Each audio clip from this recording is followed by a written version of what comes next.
Assalamualaikum warahmatullahi wabarakatuh. Halo, apa kabar Batur sedulur sekampung pemirsa Tacing TV? Ketemu lagi bersama saya di kesempatan hari ini. Dan Tacing TV akan mengangkat sejarah legenda Desa Sindang Kasih. Namun sebelum menyimak selengkapnya, silakan bantu kami dengan cara klik tombol subscribe dan tombol lonceng agar Anda menjadi orang pertama yang mendapatkan notifikasi video terbaru dari kami secara gratis. Tapi tetap lur, kuota mah bayar dewek.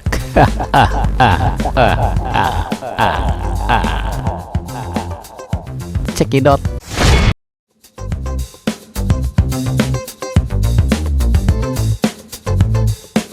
Batur sedulur sekampung, sebelum kita berbicara tentang asal-usul Sindang Kasih, mari kita simak tentang apa artinya sindang dan kasih. Sindang Kasih artinya adalah sindang dengan arti singgah dan kasih adalah cinta atau sayang. Di Sindang Kasih dulunya merupakan sebuah kerajaan Sindang Kasih. Keratonnya juga terletak di Sindang Kasih, yang sekarang Desa Sindang Kasih, Kecamatan Beber. Kerajaan Sindang Kasih didirikan oleh Ki Ageng Sindang Kasih. Beliau adalah salah seorang putra keturunan Raja Pajajaran yang mendapat kepercayaan sebagai juru labuan atau Syah Bandar, Pelabuhan Muara Jati, daerah Caruban Larang yang sekarang Cirebon.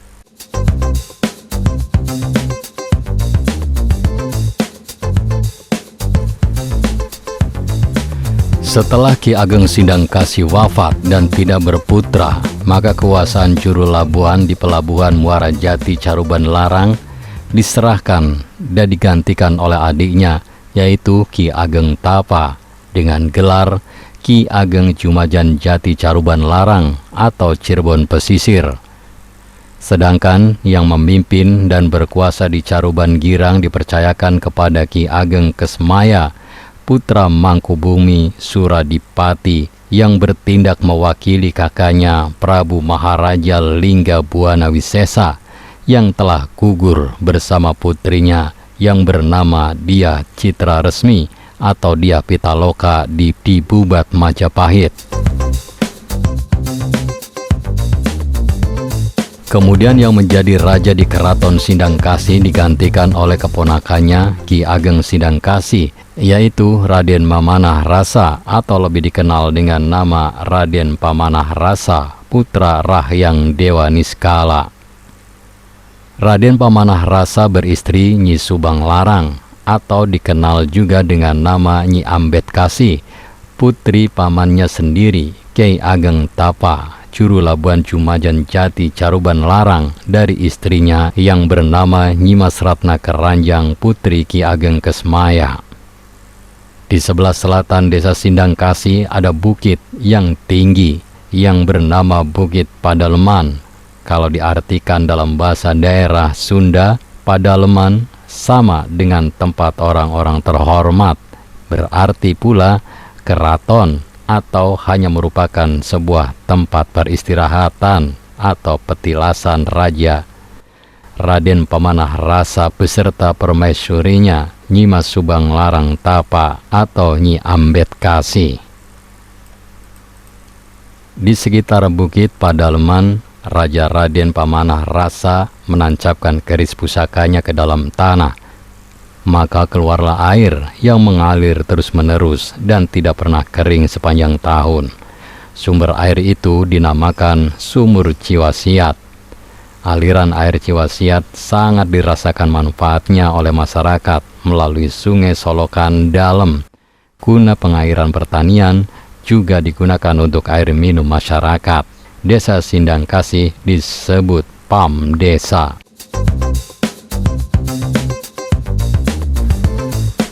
Lain dari itu, ada juga sebuah makam Rama Tuan yang terletak di bukit sebelah tenggara Desa Sindang Kasih.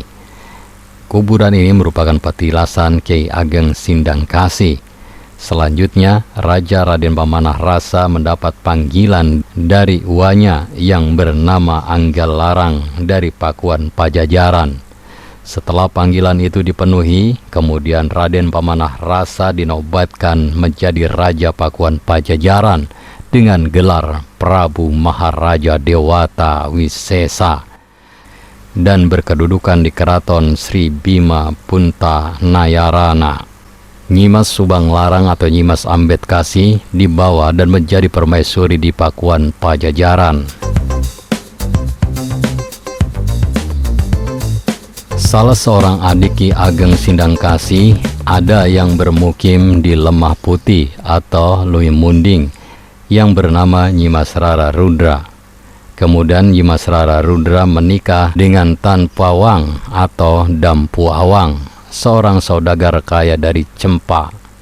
Dari pernikahannya Nyimas Rara Rudra dengan Tan Pawang dikaruniai seorang putri yang bernama Nyimas Acih Putih.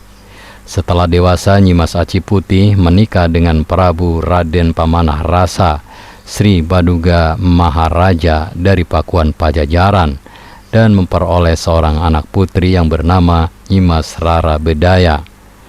Setelah menginjak masa remaja, Nyimas Rara Bedaya dibawa oleh kakeknya Tan Pawang dan dimasukkan ke pesantren Syekh Maulana Ibrahim Akbar dari Cempa ke Pangkal Pinang.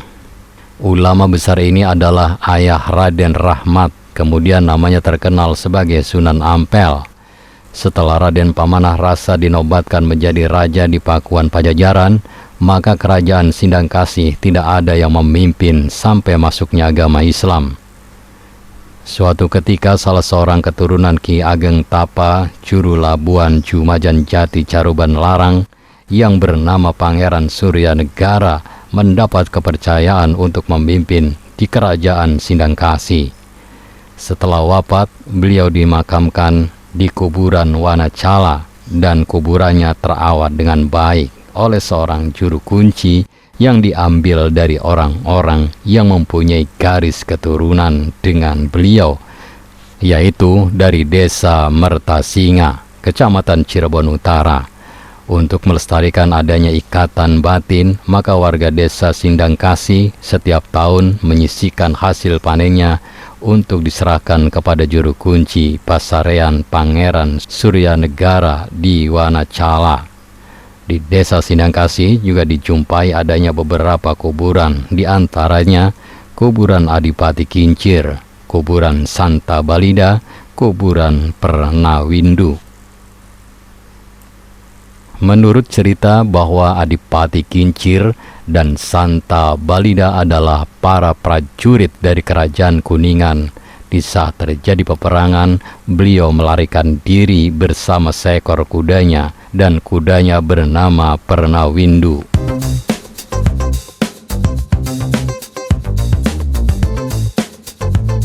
Batur sedulur sekampung, demikian sejarah dan legenda desa Sindangkasih. Saya yakin Anda memiliki pendapat yang berbeda. Oleh karena itu, jika ada perbedaan atau ingin melengkapi sejarah ini, silakan tulis di kolom komentar dengan bijak. Terima kasih telah menyimak video ini sampai selesai. Jangan lupa bantu kami dengan cara klik tombol subscribe, like, komen, dan share sebanyak-banyaknya. Ingat, tetap maduluran, aja pada tukaran. Wassalamualaikum warahmatullahi wabarakatuh.